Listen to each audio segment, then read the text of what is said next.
So I want to take you back to your book, okay? I am excited to get it, and we'll be putting a link at the bottom for everyone to check afterwards.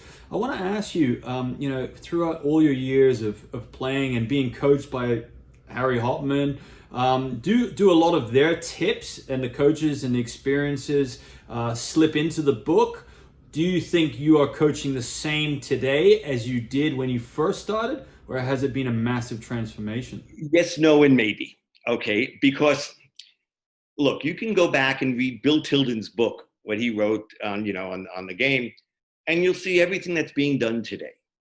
I used to know all the commentators and coaches, or they played when I played, and there really isn't that much different except the technology, and that makes that court a little bit bigger. But some of my favorite tips are, depth is king. I mean, keeping this ball deep in the court, that's key.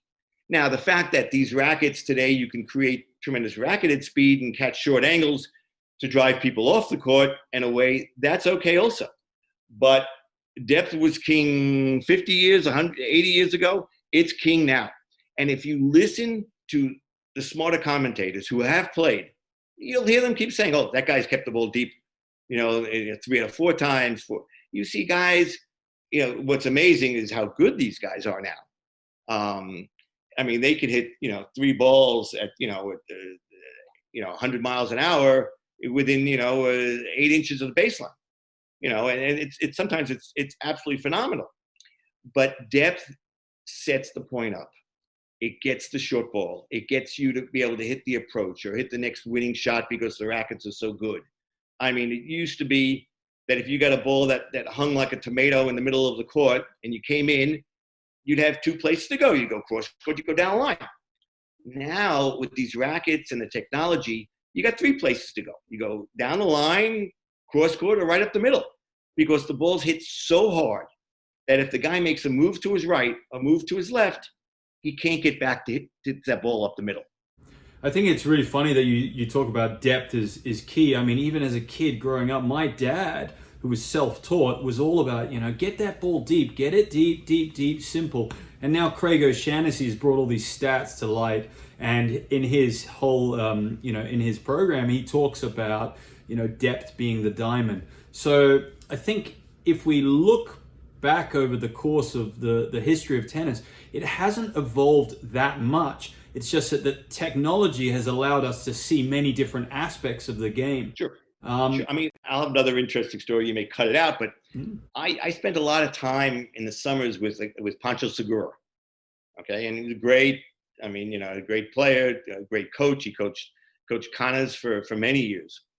And I remember sitting at someone's backyard court and watching 2 players practice. They were, top 20 guys, top 30 guys. And, this is in the day of, where everyone was ground stroking a lot. But he turned to me, and this is a guy with great ground strokes. He turned to me and said, Harold, this game will always be won at the net. And that really stuck with me because, he was a great ground stroker. He coached guys like Connors who were great in the backcourt. But he felt then, and as it is now, everyone works their way in there. And that's where that depth comes into play. You're getting that short ball afterwards, try to work your way in. It's interesting. I went to a conference where Tim Henman was there, and he asked a question to everyone. Why do you think that kids these days are not coming into the net as much? And, all people were coming up with cool, ideas and theories about, the court has slowed down, the ground strokes have got better, the equipment's got better. And then someone shouted it out because they don't get taught to come in. And he said, and he was like, that's it. That's the answer. And he feels that the game hasn't changed that much. People should still be coming in.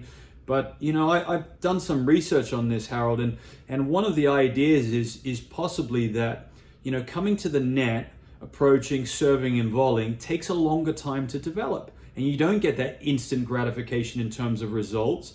And nowadays, in this current environment, people want instant gratification.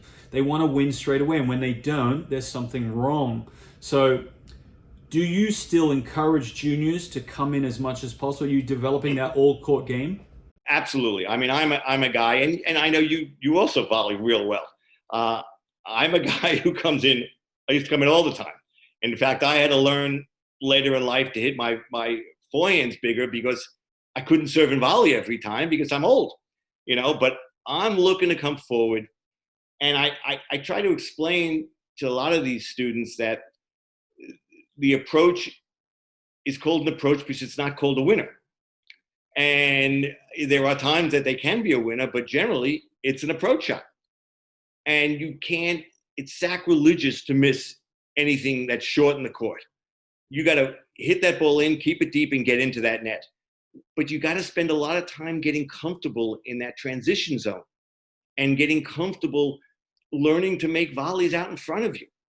I mean, I get a lot of juniors who come to me who, top ranked, and I'm giving away 50 years. I hate to say it, or 40 years, whatever. And my volley I'm twice as quick as them. I can put the word Wilson on any spot on their chest because they're swinging at the volleys rather than keeping their hands out in front. And I explain to them that if I'm just going forward and they're going back and forward, who's going to be quicker, no matter how old I am? And they get it. And the better players out there, especially on tour, they volley well now. Before they didn't. I mean, when Djokovic came up, he couldn't volley. When Nadal came up, he really didn't volley that well.